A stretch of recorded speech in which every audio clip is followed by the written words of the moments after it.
আসসালামু আলাইকুম সবাইকে। অনেক দিন পরে যখন রুচি থাকে না, আমি এরকম কিছু খাবারের আয়োজন করি যাতে অনেকগুলো বেশি ভাত খাওয়া যায়। এটা হচ্ছে আমার স্পেশাল ডাল, যেটা আমার বাচ্চারা অনেক বেশি পছন্দ করে।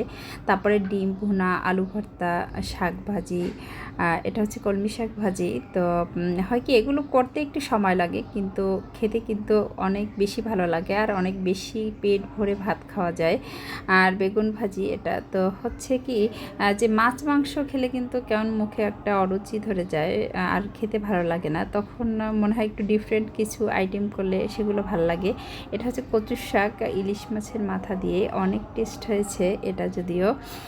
তো আমার কাছে এটা খেলে মনে হয় যে কি অন্যরকম একটা শান্তি পাই। মাছ মাংস খেলে যেটা না পাই, তার থেকে এই সিম্পল খাবারগুলো কিন্তু বেশি ভালো লাগে।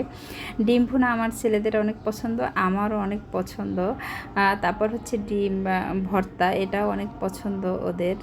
তারপরে আলু ভর্তা, আর এটা হচ্ছে শুটকি ভর্তা, আর হচ্ছে বরবটি ভর্তা।